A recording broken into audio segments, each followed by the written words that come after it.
pas de bankroll. Okay. Mon argent a été investi dans l'immobilier, la crypto. Les 17 left, 1,5 million à la gagne. J'arrive avec 110 000 $. Donc j'ai fait toutes les boîtes de nuit, les striptease, machine à sous. Donc. Et là, le président vient me voir et il me dit désolé, c'est pas moi, c'est l'autre président qui a voulu ça. Bonjour à tous. Aujourd'hui, on se retrouve sur la chaîne Poker Explorer pour un nouveau podcast avec aujourd'hui un invité exceptionnel en la personne de Sébastien Grax. On est en direct de Las Vegas, ancien attaquant formé à l'AS Monaco, passé par Guingamp, Sochaux, Troyes et bien sûr, en tant que supporter des Verts que je suis, Saint-Étienne. Après une belle carrière dans le football, il a troqué les crampons pour les jetons à Las Vegas. Sébastien, bienvenue et merci d'être ici. Merci à toi de m'inviter. C'est un plaisir, c'est un plaisir. Est-ce que tu peux te présenter et pour les gens qui ne te connaissent pas et nous parler un peu de ton parcours dans le football professionnel? Alors, Sébastien Grax, 40 ans, né au Creusot, ancien footballeur professionnel et maintenant joueur de poker pro, venu tenter l'expérience à Las Vegas pour vivre ma deuxième passion et qui est aussi forte que le football. Et pour commencer, je suis parti à 14 ans de chez mes parents pour vivre mon premier rêve, être footballeur à l'AS Monaco. Et puis j'ai fait ma formation là-bas pendant 7 ans, 6-7 ans. Hein. Et après je suis parti à Troyes, parce qu'à Monaco c'était un peu compliqué pour moi de jouer. C'était à l'époque où Monaco a fait finale de Ligue des Champions. Ok, oui, il y avait Rotel. Et il y avait la grosse équipe. Ah ouais, la grosse équipe. Ah oui, d'accord, c'est cette période-là. C'est cette période. Et toi, là, à ce moment-là, tu étais jeune, là, tu avais la vingtaine, quoi. Là, j'avais 18 ans. Ok. Et donc c'était vraiment Morientes, Nonda, Jules. Chevalier Nonda. Donc pour moi, c'était Dado Percho. Wow. C'est costaud pour jouer. Hein. Donc là, j'avais du mal à faire ma place. Et puis à 20 ans, je suis parti à Troyes en Ligue 2 pour me faire un peu les dents. Et ça s'est super bien passé. On est monté en Ligue 1 la première année. J'ai prolongé une deuxième année en Ligue 1 là-bas. C'est très bien passé aussi. Et puis je suis revenu à Monaco pour essayer de tenter ma chance là-bas, mais ça s'est pas très bien passé. Et ensuite, je suis parti du côté de Sochaux, où ça s'est bien passé aussi. Et au bout de 6 mois, je me suis fait opérer pour la deuxième fois. Donc, tu t'es fait opérer des ligaments? Non, du ménisque. Ménisque. Mais la première fois, ça allait. La deuxième, ça commence à être un peu plus... ça s'est un petit peu aggravé.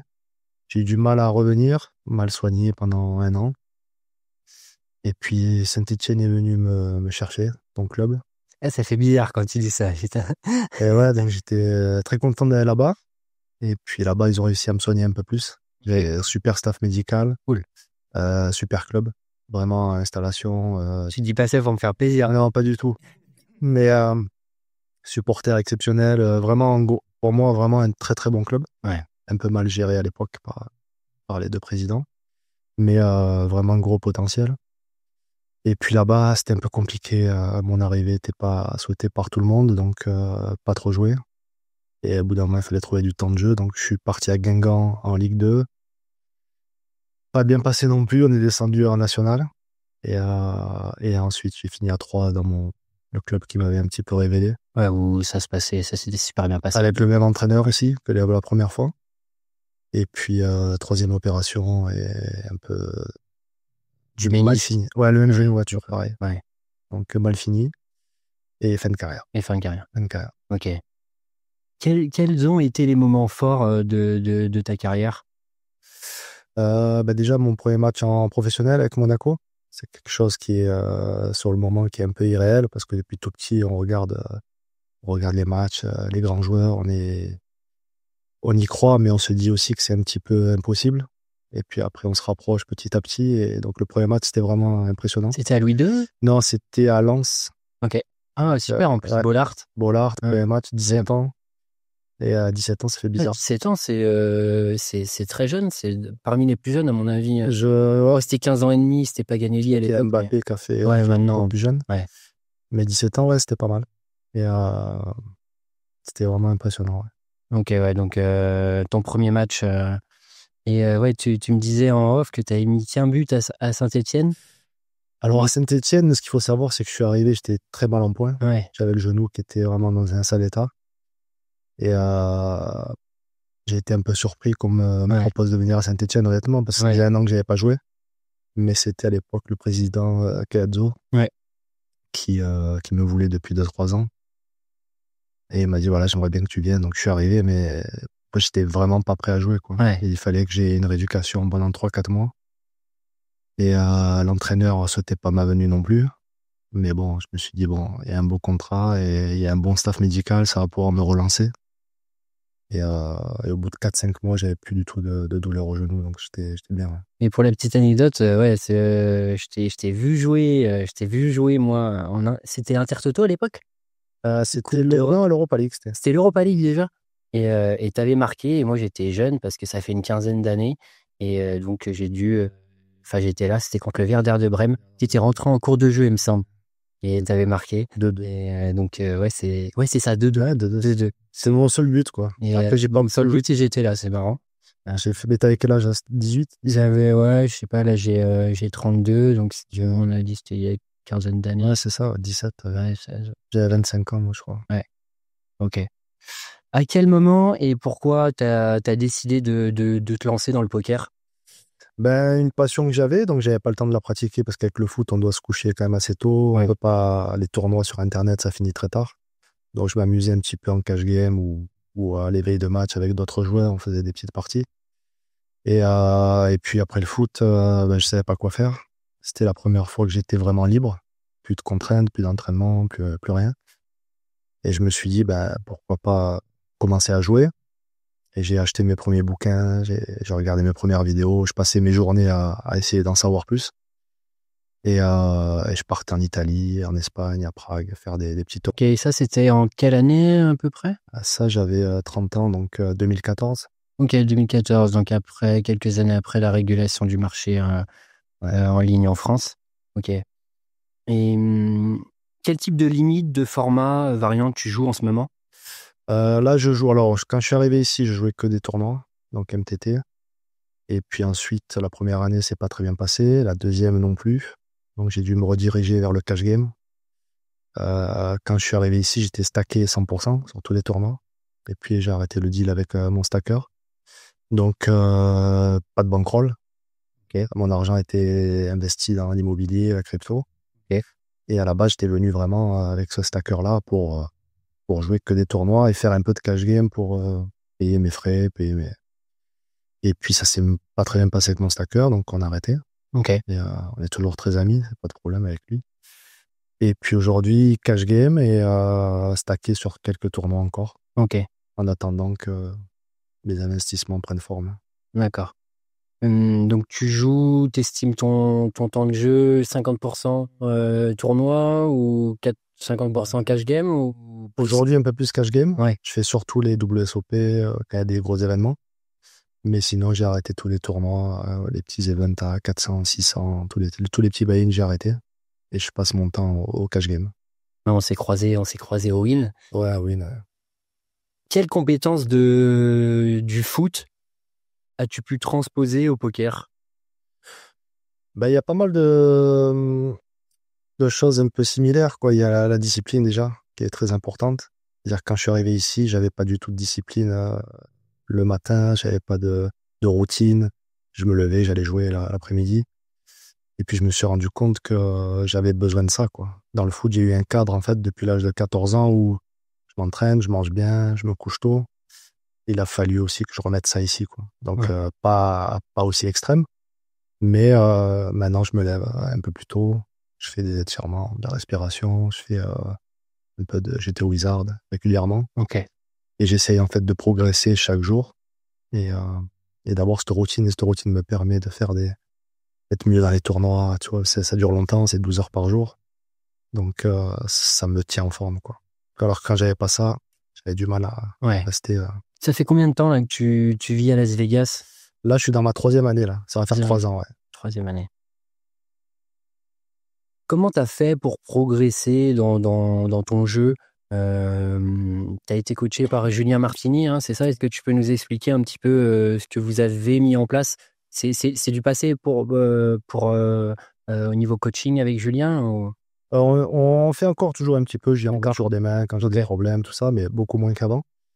Alors quand j'ai commencé à jouer, donc je connaissais rien du tout, à part un peu les livres ou quoi. Je savais même pas ce que c'était des ranges pré-flop, tout ça.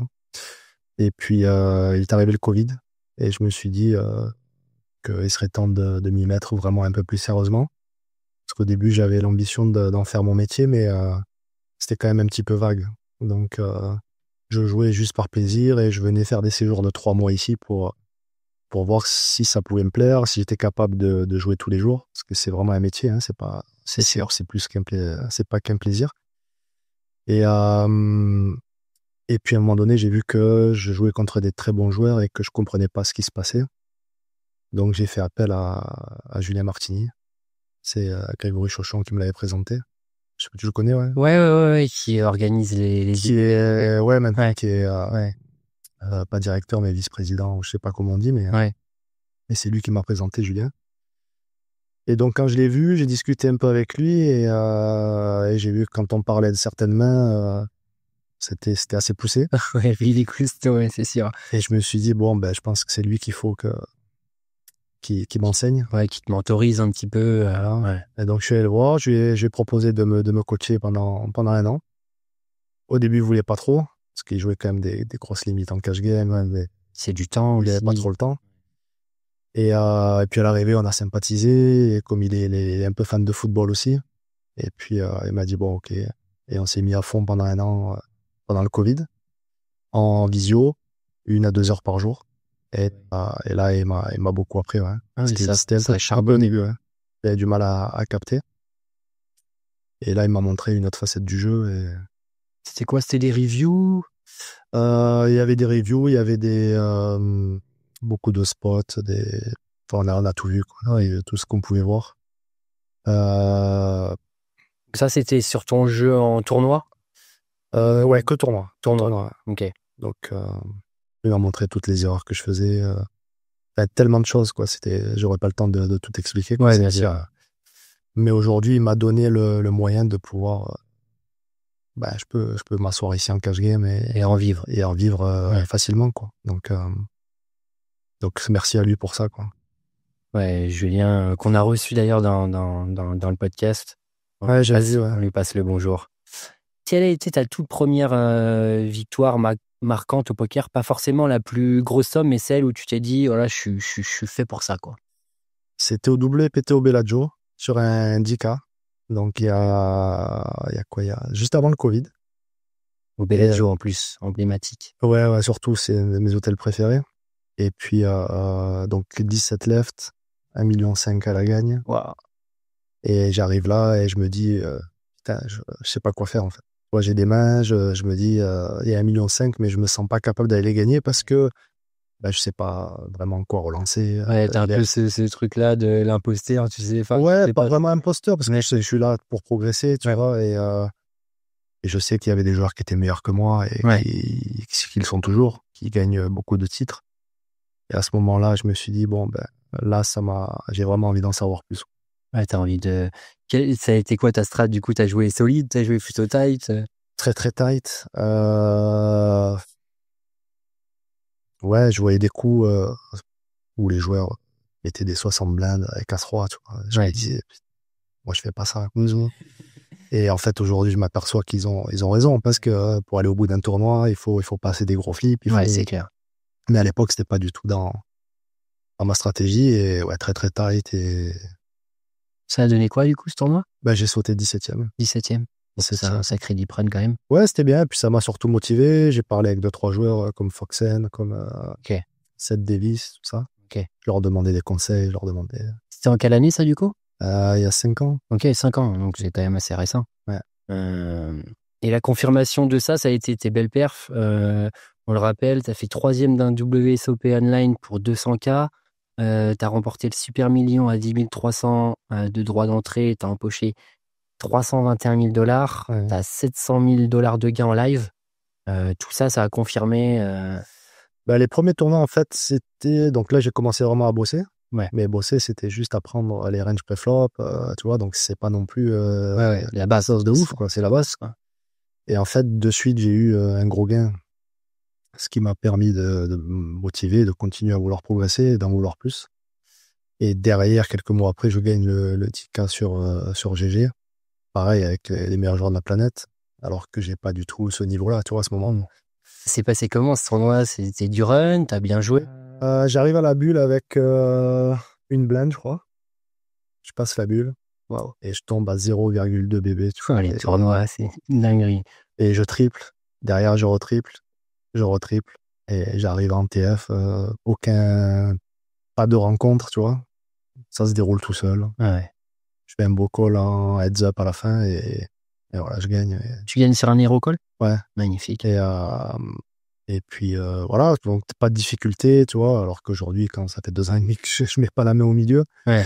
et je me dis, j'ai eu beaucoup de réussite, tu vois. Ouais. Bon, en tout cas, c'est sûr que ouais, c'est ce qui est incroyable avec les tournois, c'est que tout le monde a sa chance, tout le monde peut battre tout le monde. Bon, t'avais déjà quand même un niveau, on va dire, intermédiaire. À ce moment-là, vraiment, Ouais. pas débutant génial. Ouais, vraiment débutant. Ouais. Ok. Donc, C'est ça aussi des fois qui peut lancer des carrières, hein. Et c'est vrai que des fois en tournoi, justement, il y a cet aspect un peu chance qui fait que il y a des mecs très forts qui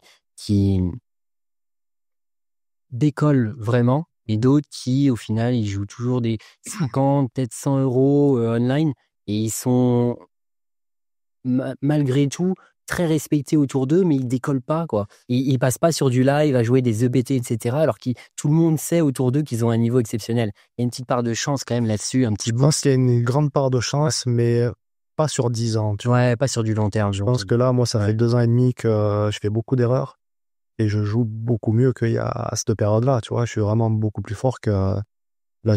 Avec Julien, c'est quand même quelqu'un qui a 4 bracelets, qui a énormément d'expérience, donc des scénarios, j'en ai vu, mais ce qui m'a appris, c'est beaucoup de technique. Et l'expérience, je peux pas l'acheter, tu vois, il faut que je la fasse. Donc ça fait 2 ans et demi, en fait, que mon expérience, elle est faite de mauvais calls, de spew, de jouer trop de tournois, de pas respecter la bankroll. Tu vois, et tout ça, en fait, ça va me servir pour les années qui arrivent. Ouais, t'apprends sur le terrain, t'apprends aussi à comment réagit ta population de joueurs. Bien sûr. Est-ce qu'ils bluffent vraiment? On sait que sur Internet, ça va certainement beaucoup plus bluff qu'en live. Mais après, ça dépend. Patience, il y a de tout. Tu vois. Ouais, il y a un tout, ouais. Puis après, comme tu sais que tu joues mieux, tu as tendance aussi à te relâcher un petit peu, à faire des choses, à forcer un petit peu. Et à l'arrivée, bah, tu vois que tu gagnes pas. Donc, Ouais, forcer, c'est un truc qui revient souvent. Même nous, en cash, on y est confrontés. Où on a plusieurs sessions perdantes et des fois, on va essayer de forcer les coups. c'est ça. Ça marche pas, ça. Ça marche. Il faut être discipliné là-dessus. Mais c'est bien de le faire aussi. Oui. Tu vois, parce que là, aujourd'hui, je suis content d'avoir fait toutes ces erreurs. Parce que plus je fais d'erreurs, plus je me rapproche, en fait, des victoires. Ouais. Et C'est bien de le voir comme ça aussi. voilà. Mais au début, j'avais du mal, parce que quand tu arrives ici, que t'es stacké, Ouais. et mon argent, c'était il fallait que je m'installe, j'achète les canapés, les télés, la voiture, tout. Et c'était pas fait pour jouer. Ouais. Quand j'ai arrêté avec mon stacker, j'ai pris cet argent-là pour jouer. Je me suis dit, j'ai pas mal de petites perfs, ça va venir. Mais j'ai eu 2-3 gros coups que j'ai pas passés et qui étaient passés online, tu vois, qui m'allaient gagner 500 000. Bon, après, j'étais stacké dessus. Mais sur du court terme, il y a une part de chance énorme, ouais, bien sûr. Dans le football, il y a les entraînements. Est-ce qu'on peut dire que le coaching, c'est indispensable pour progresser? Pour moi, oui. Je pense que tout joueur débutant a besoin de quelqu'un qui a déjà l'expérience, qui a déjà vécu pour gagner des années. Si j'avais été tout seul, je pense qu'aujourd'hui, je serais encore loin d'avoir un certain niveau. Pour moi, c'est très important. Ouais. Quels sont, tu as déjà un peu répondu, mais tes axes de travail actuels pour continuer à évoluer? Déjà noter toutes les mains que je joue en tournoi. Pas toutes, mais celles qui me posent problème. Rentrer à la maison, les mettre sur le solver, les adapter par rapport aux joueurs contre qui je joue. Parce que face à un très bon, il va pas avoir les mêmes ranges de raise ou de 3 bêtes. Donc adapter toujours le solver par rapport aux joueurs. Tu node-lock, c'est ça? Ou tu... Même pas, je le fais si vraiment j'ai quelqu'un qui sort du cadre, je vais faire ça, mais sinon je mets le solver en lui-même. Ok. J'en parle avec Jus et puis tous les jours j'essaie de faire 20, 30, 40 minutes de GTO Wizard. Ok. Des bases pour que ça s'ancre vraiment, quoi. Donc plutôt un travail du coup théorique. Ouais. Et est-ce que au niveau ça t'aide quand même à trouver des exploits, cette manière de travailler? L'exploit, j'ai envie de te dire, je le vois quand même assez souvent dans les tournois où je joue. Je joue pas non plus des 10K tous les jours, donc je suis souvent sur des tournois à 1000, 2000. Il y a beaucoup quand même de joueurs récréatifs, donc Ouais. c'est sûr que si je fais brelan sur un flop As-3, 5, je vais pas faire le même sizing contre des récréa que contre un pro. Ok. Donc les exploits sont plus là-dedans, quoi. Ok. Est-ce que tu as une routine ou une préparation spécifique avant une session de poker? Non, j'ai ma routine quotidienne maintenant. Étirement, respiration et sport. Et j'étais au Wizard. Voilà, ça, c'est ma base tous les matins. Quand tu dis respiration, c'est un exercice de respiration Wim Hof, c'est quoi? Wim Hof, j'ai fait un petit Ouais. peu, ça m'a pas trop plu. Ok, avec de la rétention d'air, c'est ça? Ouais, avec ça. Et c'est plus une respiration tranquille. Ok. Ouais, La respiration, c'est vrai que c'est vraiment. c'est Moi, ça. l'air, ouais. Ouais, moi, j'utilise Wim Hof et je trouve que c'est top. Mais c'est vrai que ça dépend des gens, hein. Je sais que la méditation, c'est pas un truc qui me parle énormément. Et d'autres gens, ça parle. Moi non plus, je sais pas, la méditation, je sais pas exactement ce que c'est, mais je pense que quand tu respires comme ça pendant 40, 50 minutes, tu rentres dans un état où je sais pas exactement ce que c'est, mais ça fait vraiment du bien, quoi. Ouais, au niveau focus et concentration, je pense qu'on est dans un état où on est préparé déjà à prendre des décisions. Moi, je le fais plus pour me calmer, si tu vois, parce que des fois, Ouais. j'arrive en cash game, je suis un peu excité, tu vois, j'ai quand même un passé de joueur de roulette, machine à Ah ouais, d'accord. Ça se Avant, passait là. avant, Ok. c'était quand je jouais au foot, on avait un mois de vacances dans l'été, et je venais ici avec mes amis, et c'était que ça, tu vois. Ah ouais, ça gamblait. Donc Avec. aujourd'hui, tu vois, Ok. le fait de pas gambler, il y a des jours où je suis un peu excité, j'ai envie de gambler un petit peu, tu vois. Ok. Donc ça me calme, ouais, ça me T'as fait du bien. des zones passées qui remontent un peu à la surface. C'est dans le sang, ouais. Ouais. Faut faire gaffe. Est-ce qu'il y a des parallèles entre la carrière de footballeur et celle de joueur? La compétition, la pression, la discipline, par exemple. Compétition, c'est sûr. Vouloir se surpasser tout le temps, aller chercher des défis. Euh, Faire attention aussi en dehors. Je sais que pour des joueurs, c'est pas important et qu'ils peuvent jouer en surpoids ou sans sport. Pour moi, c'est pas possible. Dès que je le fais ou même dès que je m'arrête 2 mois, je me sens mal. Ouais, j'étais 2 mois chez mes parents en Europe à manger que des conneries tous les jours, pas de sport. J'en pouvais plus, quoi. Pourtant, on mange mieux en Europe quand même, en France que. Ouais, mais ici, ça va. Ici, j'ai mon rythme. Tu vois. Ok, t'as trouvé tes routines, enfin, là où tu mangeais bien, là où tu faisais ton sport. Et voilà, je le fais pas non plus 7 jours sur 7, mais 4, 5 fois par semaine, là, c'est... Non, c'est essentiel, on s'en rend compte, hein. Même moi, tu perds un peu tes routines de sport. Overall, tu vas moins bien jouer, c'est sûr. Ça dépend des joueurs. J'en vois plein qui sont vraiment en surpoids et qui ont des résultats et qui sont bien. Donc, moi, je suis habitué comme ça depuis l'âge de 14 ans. Donc, ouais. Ouais, mais sur du long terme, tu vois, il y a aussi ok, les perfs poker, mais dans la vie, tu vois, est-ce qu'il va se sentir bien quand même? Est-ce que sur la longévité, il a duré 20 ans? C'est long, une carrière de joueur, ça peut être long. Ça peut être très long, ouais. C'est sûr qu'il vaut mieux mettre toutes les armes de son côté. Après, Ouais. chacun est différent. Et... Non, c'est sûr. Il y a des gens qui vont être performants aux tables parce qu'ils ont un gros bagage technique, Ouais. mais jusqu'à quand, tu vois, et quand ils auront un gros downswing, est-ce qu'ils vont réussir quand même à maintenir la barre assez haute? C'est quand même. Je pense que ouais, plus tu fais du sport, plus tu manges bien, mieux tu seras, c'est sûr, dans toutes tes réflexions sur du long terme. Mais après, j'en vois aussi, ça fait quand même 5, 6 ans que je les vois, ils sont là et ils sont pas en forme, hein. Mais ils sont là, Physiquement, tu vois qu'ils sont pas en forme. Ouais, surtout ici, on voit quand même des fois des spécimens, hein. ici, c'est dur de pas être en surpoids, hein. Ouais, c'est clair. Beaucoup de soda, etc. Ouais. Qu'est-ce que tu as appris sur toi-même en jouant au poker que tu savais pas en tant que footballeur? Ben, le fait déjà que ça se passe mal les 2 premières années, là, m'a appris pas mal de choses déjà sur comment gérer mon temps, ne pas trop jouer, ne pas vouloir aller trop vite. La route, elle est longue.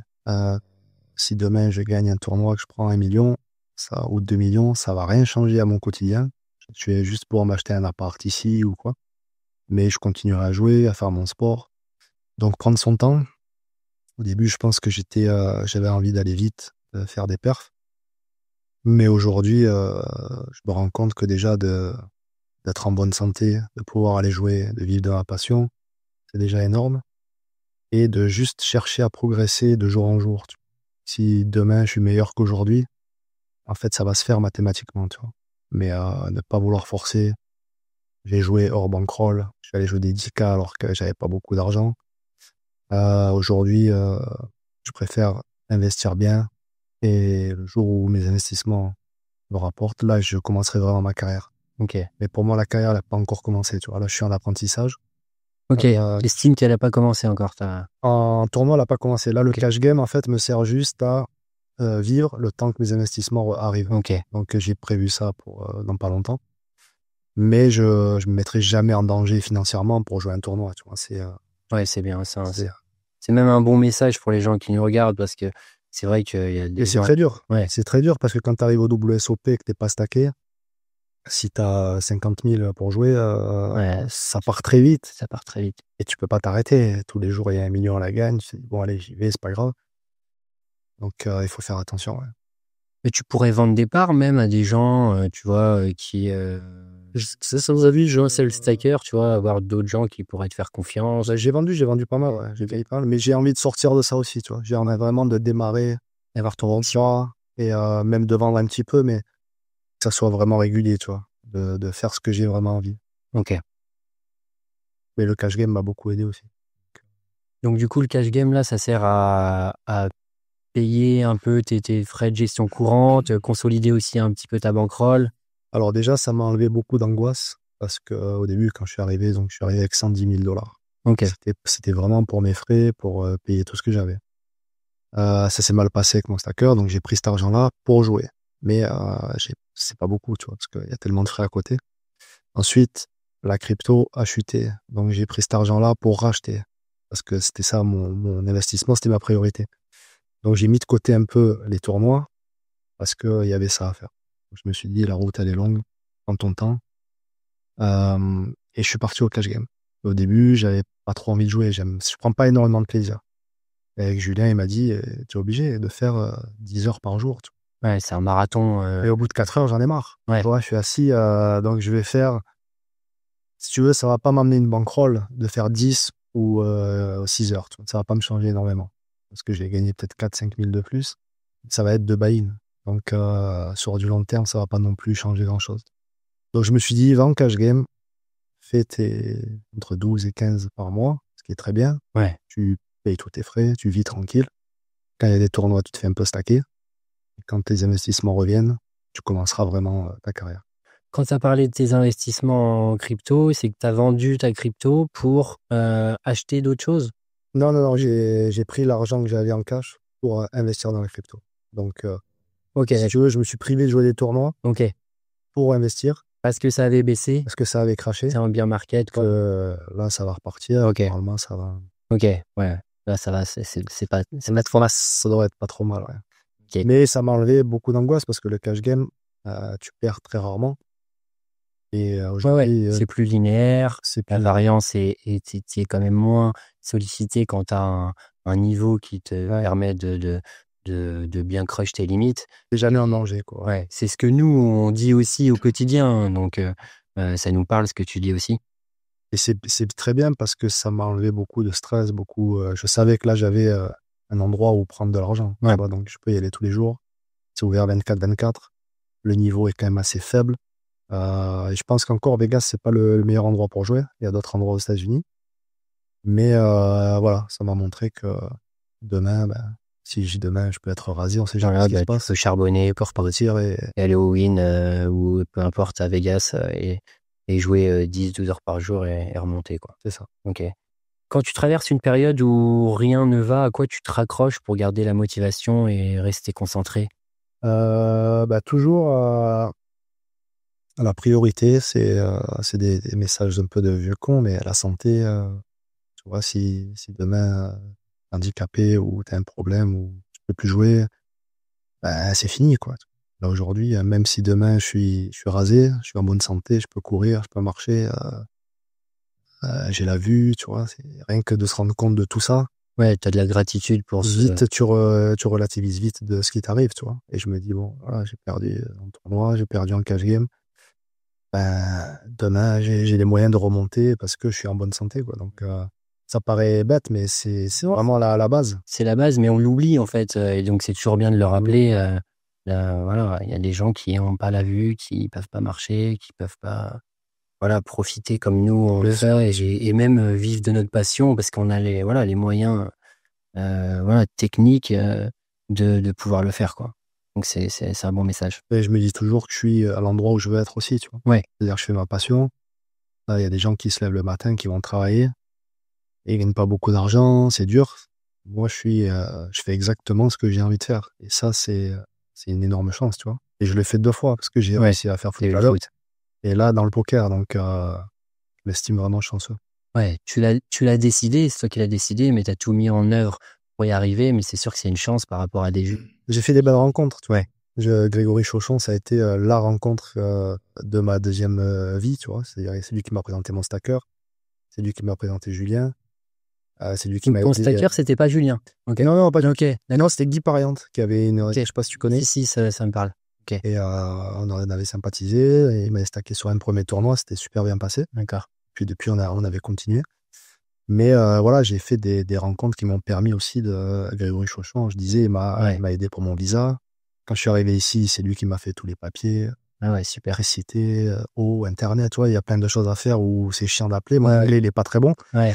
Et heureusement qu'il était là, quoi. Ok. Donc, il faut aussi avoir ce petit facteur chance de bonnes rencontres. Ouais. À quoi ça ressemble une journée type pour toi aujourd'hui entre poker et vie personnelle? Je me lève, je fais mes exercices, donc ça me prend toute la matinée, 2-3 heures. Je mange, je me repose un peu, je regarde un peu la télé. J'essaie d'aller à la piscine un petit peu, faire un peu des bains froids. J'ai vu que tu en faisais aussi. Ouais. Ouais, j'en fais pas tous les jours, mais ça me fait du bien. Je pars jouer au cash vers 16-17 heures. Je rentre à minuit. Et voilà. Ok. T'habites vers où là? Là, je suis à un quart d'heure du strip.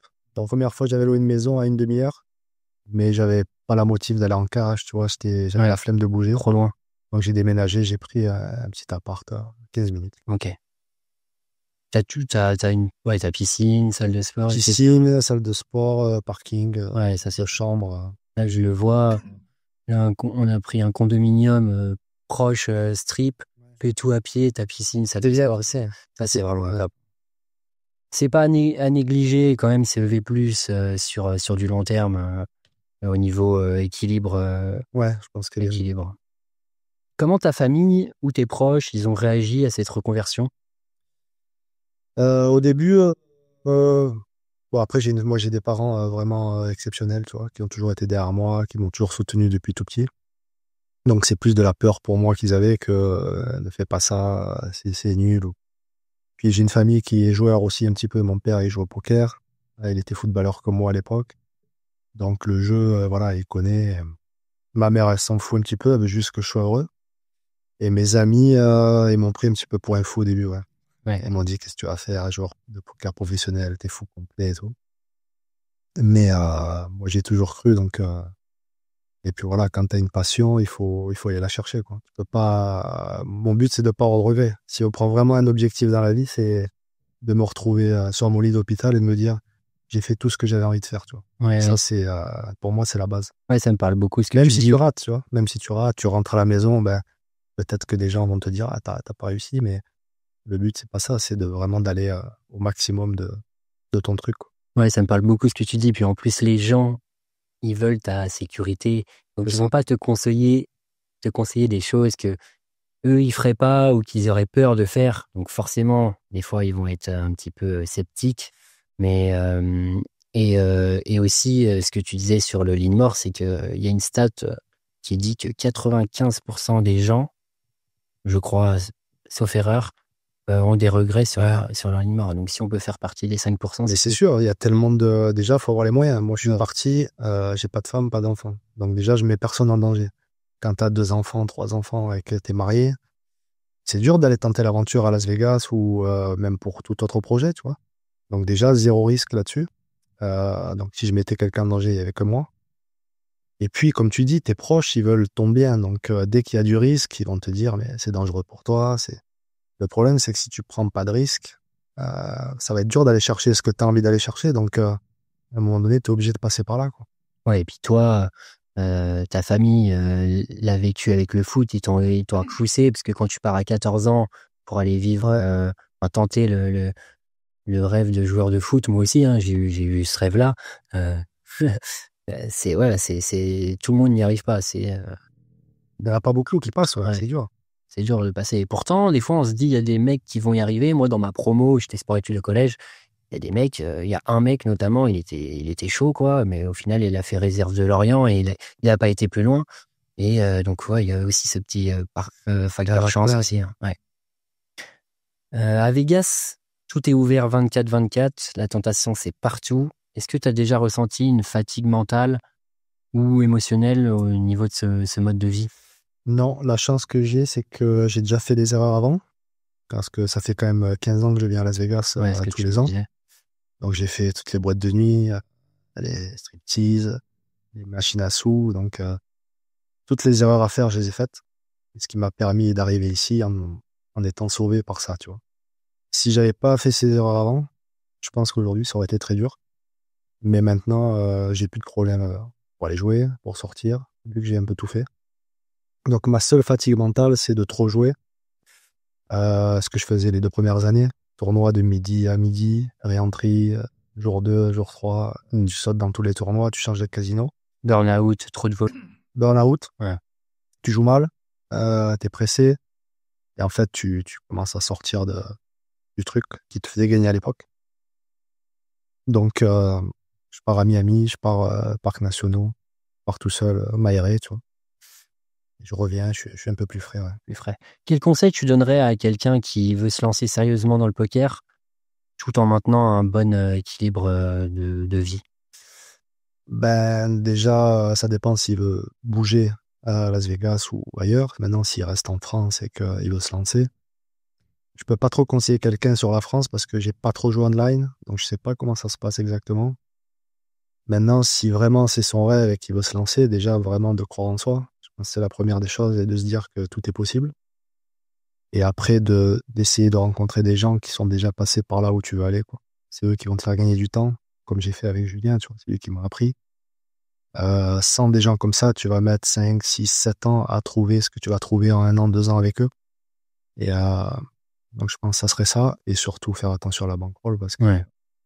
C'est le nerf de la guerre, quoi. en tournoi, c'est très très dangereux de jouer hors bankroll, quoi. Donc croire en soi et après bien s'entourer, parce qu'il y a une phrase qui dit tout seul tu vas plus vite, ensemble tu vas plus loin. Ouais. Donc au début tu es un peu tout seul, puis après tu Et surtout de t'entoures. pas se soucier de ce que pensent les autres. Tu vois, je pense que c'est Yeah. très important. Moi, j'ai beaucoup de réussite avec ça parce que j'ai eu une éducation où mes parents m'ont toujours soutenu, tu vois. Mais pour des gens où ils ont eu des parents un peu absents ou qui n'ont pas eu le soutien que moi j'ai eu, ou plein de choses comme ça peut être beaucoup plus dur le regard des autres peut être très, très impactant pour eux, tu vois. Ouais, c'est sûr. Donc, vraiment, ça, parce qu'au début, quand je me suis lancé, c'était pas facile d'entendre mes amis me dire, t'es fou, qu'est-ce que tu vas faire? Même si c'est pour ton bien, tu vois. Ouais, Mais justement, c'est quand un tu peu te lances, t'es quand même plein de doutes. Même aujourd'hui, même en ayant progressé, tous les jours, je me remets en question. Je doute aussi quand je joue mal. Et tu vois, t'es toujours en train de douter. Donc, mais c'est bien parce que ça te fait progresser aussi. on a fait un podcast avec Florent, un ami et moi, et on a parlé du doute, et tout le monde doute. Et je Mais disais, il faut. et je disais, Julien Martini, il doutait. Il doutait tous les jours sur 4 bracelets WSOP. Et tout le monde doute. Donc, c'est parfaitement normal. Est-ce que justement, parfois, tu as des moments de solitude où tu te demandes si cette vie, elle est vraiment faite pour toi? Franchement, rarement. Déjà, j'adore être seul. Ça, c'est un gros point fort que j'ai, c'est que j'aime être seul. Je me sens jamais seul parce que je suis toujours en contact avec ma famille, mes amis. Donc, ça n'a rien à voir. Tu vois, la solitude, c'est pas vraiment être seul, c'est se sentir seul tout le temps. C'est vrai. C'est pas mon cas. Euh, Intéressant, ça. Là-dessus, c'est vraiment un point fort. Redis-moi ta question. Non, je disais, est-ce que tu as parfois des moments de solitude où tu te demandes si cette vie, elle est vraiment faite pour toi? Non, parce que je sais que la route est longue et C'est un que marathon. c'est un marathon. Je sais que je me vois pas échouer, en fait. C'est-à-dire que je peux être en difficulté pendant 2, 3, 4 ans, mais si je cherche à progresser tous les jours, à faire ce que j'ai envie, dans 10 ans, je serai là, tu vois.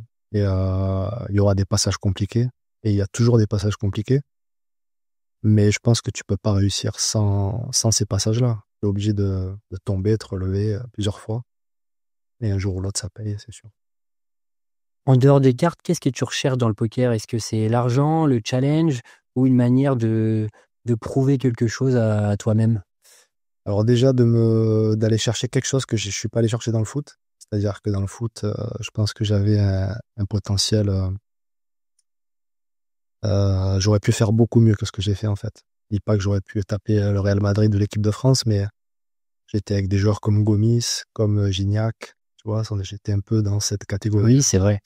Et ces joueurs-là ont fait des très belles carrières, tu vois, sans taper des gros clubs, mais où ils ont gagné beaucoup plus d'argent, ils ont vécu beaucoup plus d'émotions, des titres. Et à la fin de ma carrière, j'avais un peu ces regrets-là, tu vois, de me dire, t'as loupé quelque chose. Et je l'ai loupé parce que j'ai pas mis assez d'efforts au quotidien. Donc aujourd'hui, je me sers de ça, tu vois, pour Ok, tu penses que ça a aller été, chercher. ça a pas été à cause de tes blessures, mais plus, Je sais pas, mais j'ai pas envie de me cacher derrière ça, tu vois, d'accord, parce que mes blessures, elles sont venues aussi d'un manque d'entraînement, d'accord. où j'y allais un peu en dilettante. Donc je mettais pas tous les efforts que j'aurais pu mettre, quoi. Quels sont les principaux défis psychologiques et physiques du poker? Euh, Bah déjà, de me rendre compte que tout ce qui t'arrive, ça va te faire progresser. C'est-à-dire que je me sers de tous mes échecs pour me renforcer, pour avoir vu des situations. Tout ce qui se passe depuis 2 ans, en fait, c'est juste du bonus parce que j'apprends pour pas cher. Tu vois, j'ai perdu, mais ça me coûte pas grand-chose. J'aurais pu taper 400 000 à 500 000 les premiers tournois. Derrière, faire les mêmes erreurs, me retrouver à zéro. Et là, ça aurait été plus dur, tu vois. Donc, tout ce qui m'est arrivé, c'est juste en train de me préparer pour ce qui va arriver par Fort la ton suite. expérience. Donc là-dessus, je me sers de... Et vraiment, à chaque fois, j'ai rarement de moments où je suis vraiment à terre. Et à chaque difficulté je me dis que je me rapproche de mon but, en fait. Ok. Ça a été quoi le moment où tu as ressenti le plus de fierté en jouant et la plus grande frustration aussi? Fierté, c'est juste quand je sors d'un tournoi et que j'ai zéro regret. Tu vois, je me Ouais, dis, voilà, j'ai fait ce que j'avais à faire. Variante, pas variance, mauvais coup, c'est pas mon problème. t'as bien Je joué. fais ce que je voulais faire.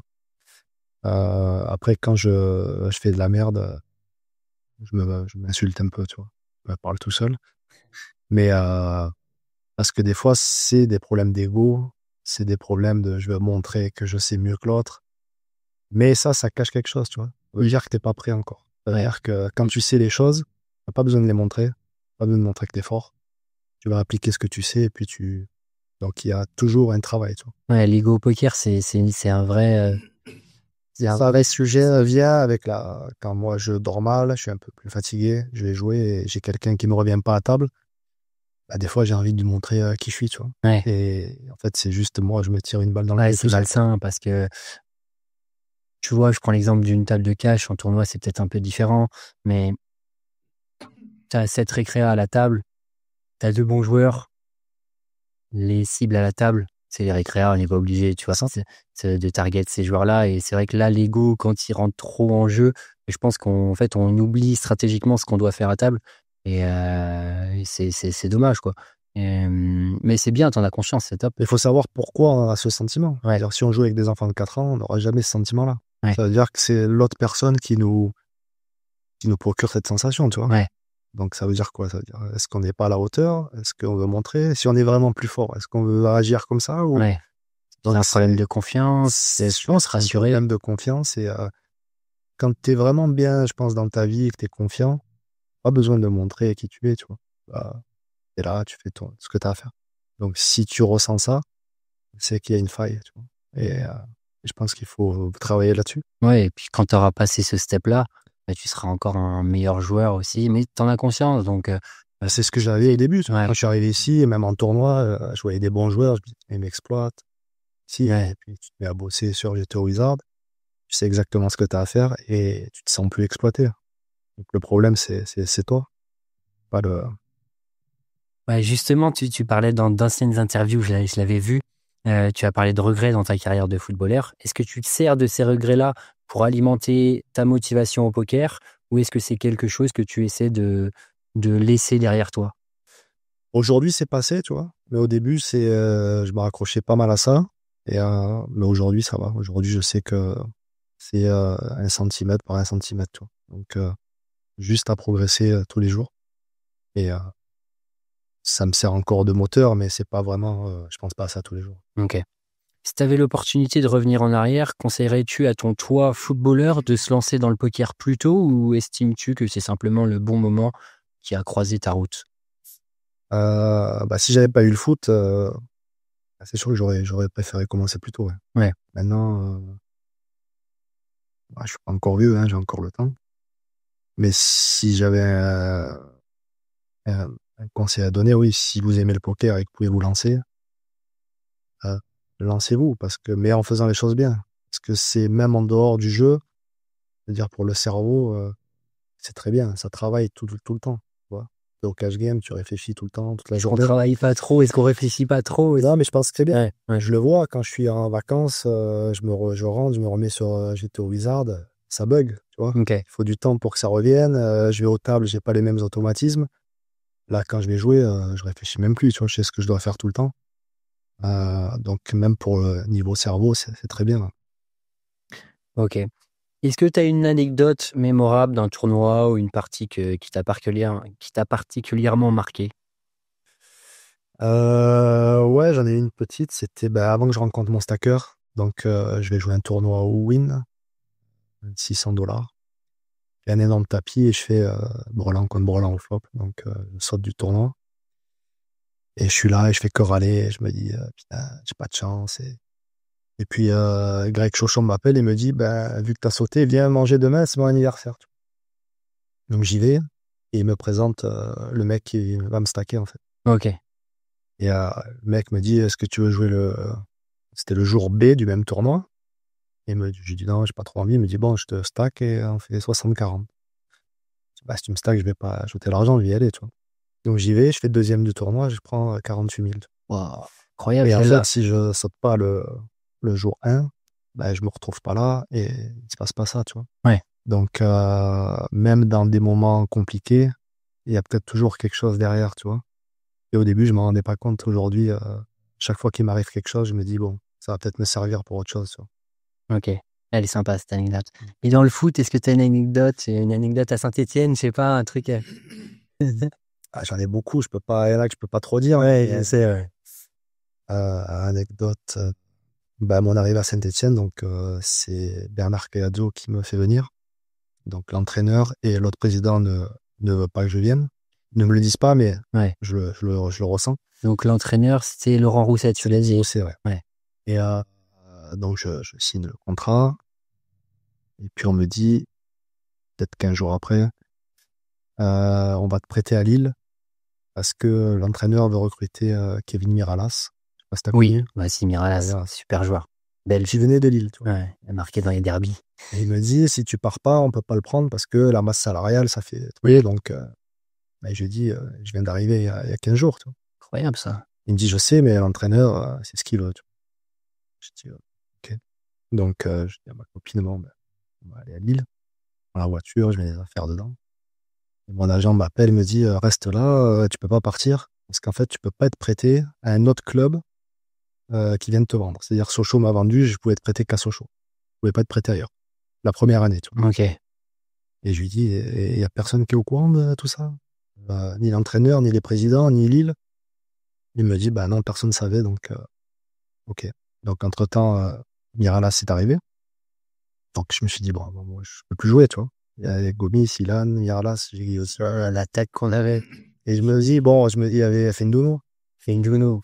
Et je me dis, bon, Les Zokora aussi.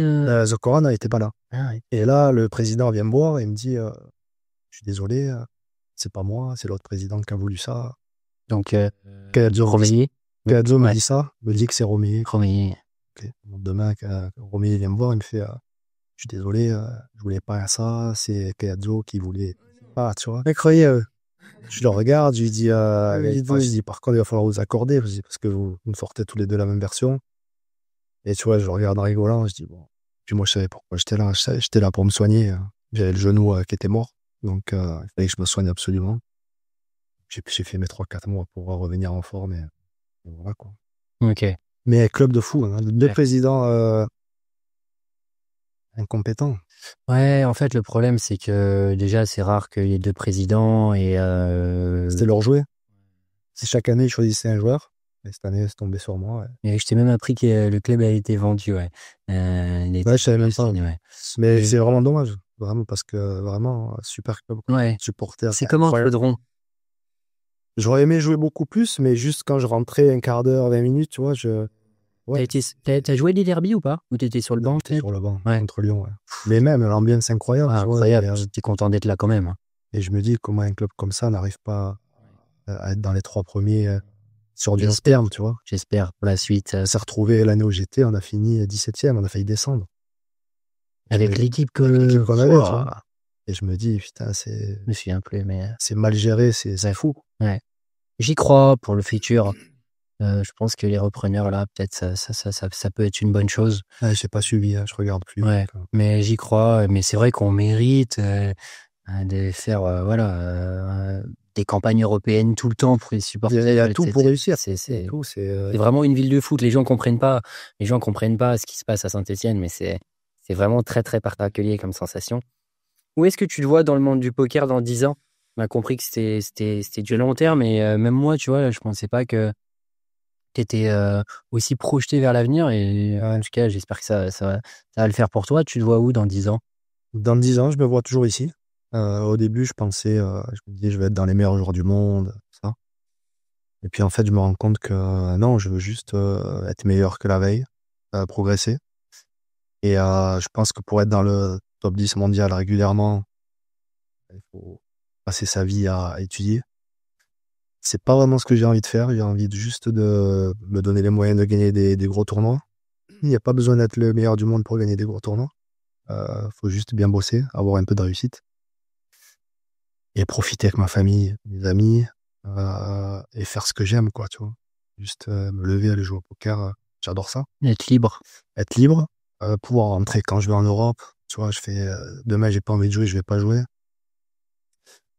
Donc c'est plus ce côté-là que être vraiment le meilleur du monde. Meilleur du monde. Ouais. Ok.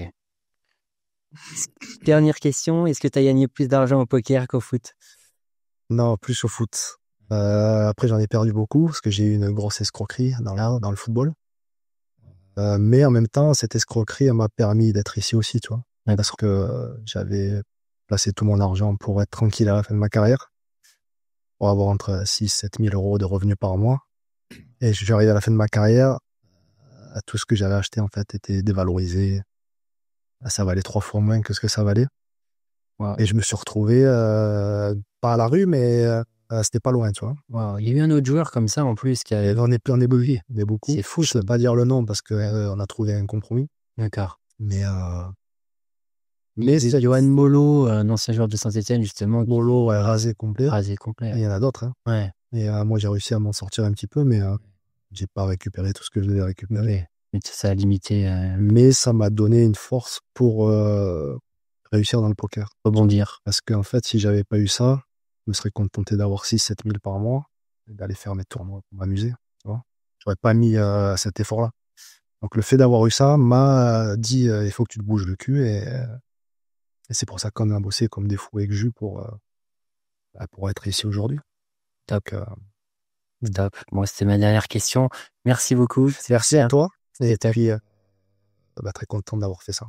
C'était Stéphano en plus. Ouais, c'était un plaisir. Pas trop m'aimer Stéphano. Franchement, moi, j'ai pas de retour là-dessus, non, mais après, quand t'as une carrière et t'es blessé, c'est dur de juger. Il y a des mecs qu'on déteste, t'inquiète, t'en fais pas partie. Non, mais surtout, ce que les supporters savent pas, c'est que il y a tellement de paramètres Bien sûr. autour, tu vois. Mais je pense que les gens le comprennent de plus en plus, parce que la parole se libère un peu sur les insides un peu du foot, Et on sait qu'il y a plein de choses qu'on sait pas, quoi. Mais on peut vite détester les gens, mais on sait pas ce qui se passe en interne. C'est ça. Mais non, t'as pas une mauvaise image. On va essayer en tout cas, de l'améliorer avec ce podcast. C'est un plaisir. J'avais joué un match titulaire, je sais pas si tu te rappelles, contre l'OM. Non, c'est On avait pris 3-0. Ouais.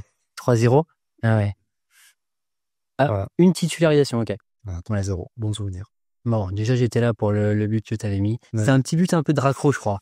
Non. Sur le côté passe de Payet et je rappe sur le côté croisé. Il y avait Payet aussi. Ah oui, C'est incroyable. Il joue encore, lui. Il a fait une sacrée carrière. Ouais, Bon. ouais. Puis il était chaud. Hein. Mais il était juste ailier droit que numéro 10. Il mettait des coups francs et tout. Ouais, t'avais une sacrée équipe. Ah, elle était pas mal. Hein. Top. Bon, ben, merci beaucoup, Sébastien. J'espère que ce podcast vous a plu. N'hésitez pas à vous abonner à la chaîne. On se dit à très vite. Ciao.